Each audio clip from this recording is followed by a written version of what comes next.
Nobody's 18 or younger. I'm not used to talking to anybody in this room unless they're 18 and younger. So you're probably going to hold me at a much lower standard. Because they hold you at a very high standard. We're there in spirit. Okay, good. That's what I like to hear. Nowhere near 70 and a half, right? So yesterday I spent a couple hours actually working on building a grill on our patio because the other one was busted, okay? And it had instructions saying that it was supposed to be able to be assembled in 45 minutes. About an hour and a half later, I finally had it constructed. And then I read the very last detail of the instructions. It says, now you have to cure the barbecue. I didn't know what this was. You had to get some lighter fluid, you had to get some charcoal, and you had to get the thing going for like 2 or 3 hours at 200 degrees, and you had to put vegetable oil on the inside before you could even do any of the food. So it's like, okay, now I need to do this. So I got the charcoal, got it all set up and everything. But I used all the lighter fluid last fall. So I got a match. Oh no. And I got 2. You know, it's really hard to get charcoal going without lighter fluid. Now the reason I'm telling you that story is you all are lighter fluid. Okay? Because the whole congregation is cold. We will be able to get the burn going. But we have to be able to get the fire going. And you guys are here to try to get that fire going. Now there's going to be 2 different things that we're going to be working on. One is going to be the ongoing campaign to be able to pay the bills. Just to give you an idea what that means is that we got lights to pay for. We got staff to pay for. We got to make sure that all of this stuff is paid for first. And then the second thing that we're going to be working on is to try to build our church so we can honestly serve for the future. When I think of service, I think of this room because before coming to OUMC in 1991, you know, we went church shopping. You know, are we going to be able to find a place that is going to speak to us? And what was really cool is that the very first time we set foot inside this church building, the church people fired us up. We didn't have to go shopping anywhere else. We knew that this was going to be home. I hadn't felt at home for the longest time. And then it came to more service, where if you can all remember years ago when we started Logos, okay, and then when we did SOAR, the rule was back then, if you wanted a child, your child, to participate in the program, you as adults had to volunteer and you had to have feet on the ground. So you had to sign up for something. The last thing I wanted to do was to work with you.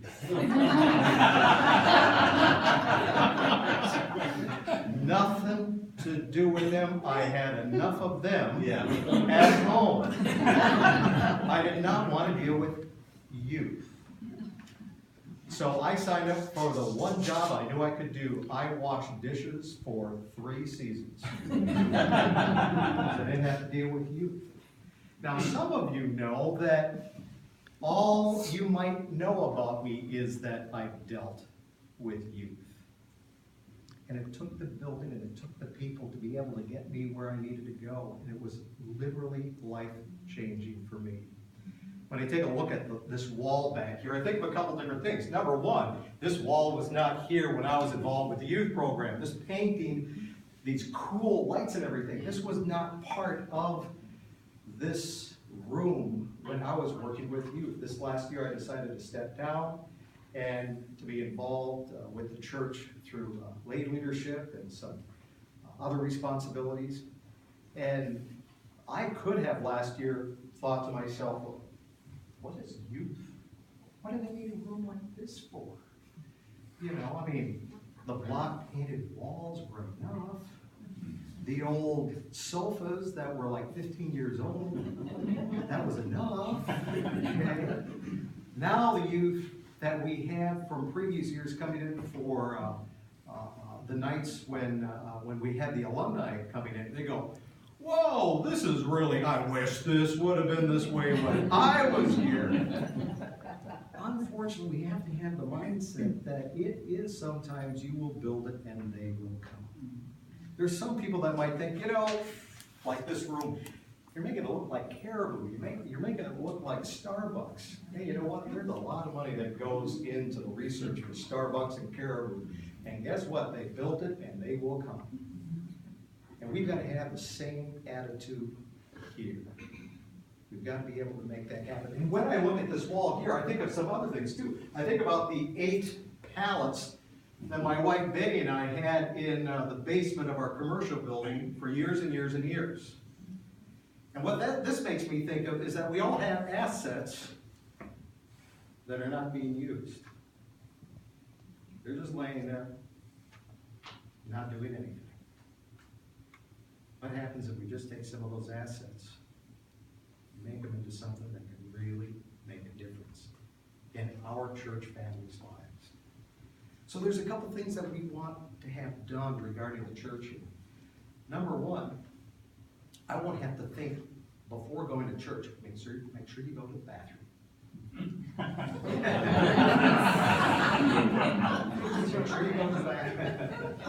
Now, when I go to a movie, I'm always thinking like, okay, if it's a 3-hour movie, okay, don't drink and make sure you go to the bathroom.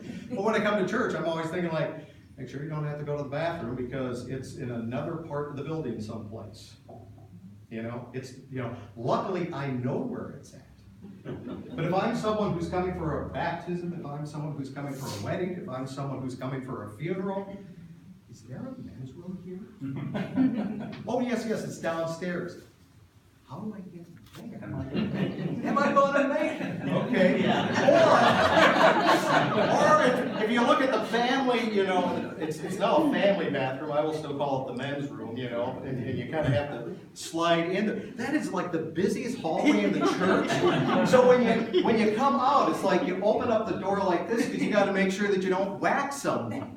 And then I've never been into the women's room, but I know where that door is there as well. There's like all this activity, and I see women all the time. They're like, they're wondering, can I come out or not because they're afraid of just hitting someone. So you've got that going. And then, you've got fellowship hall. Where is the fellowship hall? And I keep on thinking, there are some gray hairs here, but, I know we're all getting older. And at some point in time, we're going to have like 3 elevators just to be able to get down here instead of 1. Wouldn't it be nice just to be able to go? I sometimes think of Ben in his wheelchair. Having to be relegated to that elevator. Doesn't he deserve something nicer than that?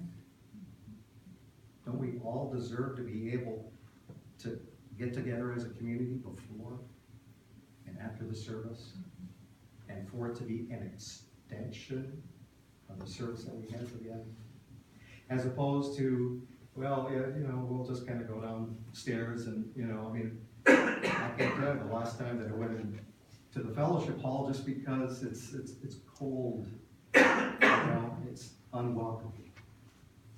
And wouldn't it be nice if we were this welcoming, open church physically that we talk about? The other thing that this will provide is that there'll actually be a drop-off where, golly, you can actually drop somebody off and they can go to church.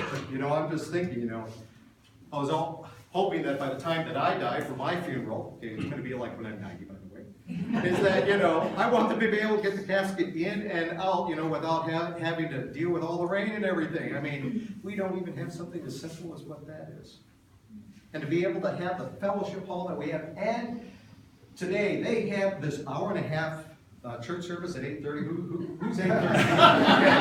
Okay, all I'm telling you, is, I'm thinking like we've got this music that I have to practice at 10 o'clock this morning.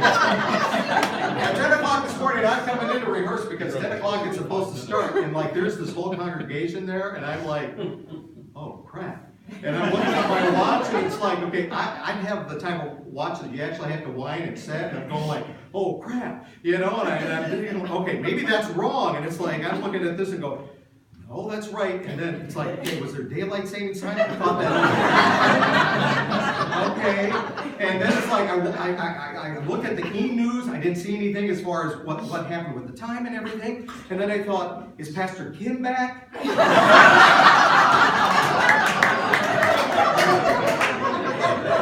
know, so there are all these concerns as far as what is going on. But here's the deal. It was packed. You know, because I don't do the 8:30 service because I got to have bongos like in my life periodically. So I got to do the 11 o'clock service. So unless we hire someone from Disneyland that says, please enter and all the way to the right, all the way to the right, leaving no spaces all the way to the right. That might give us a few more years, but not a whole heck of a lot of time. We need to extend that space. We need to be able to have a place that's welcoming, that we go into this fellowship hall, and then we're going to do something really awesome. You know how they say that they're not building any more real estate? Ever heard that before? Well, you know, they're not building any new land. That's why, you know, real estate is a great thing. We're going to build real estate for the future. Underneath the fellowship hall is going to be this huge, expansive area that we're not going to do anything with. That is going to be there for further growth, so that next generation, or if we stand up and are really doing some cool things in the future, we might be able to have growth right here and not have to build any outside walls. It will be here. So we got to worry about the lights today. We got to worry about what's coming up. We know the charcoal's there, the grill's built. Got to take the lighter fluid. Doug, I need your help on something. Many years ago, as a student, I had this, stay right there, we had this psych class, and they were talking about your own individual comfort zone area. So I just want you and I to walk toward each other until we feel like a comfortable distance. Okay? Okay. This is how Methodists stand. Okay? You know, because we don't want to get too close, because we don't want to be outside of our comfort zone. Doug? We do more of that now. Okay. This is something we've got to embrace. This is something we've got to get out of our comfort zone. Otherwise, it doesn't happen. So make sure when you leave today, this is something that we always said at SOAR. Not only be inspired by what we're going to do here, but what we always said with SOAR is on the way out, hug somebody.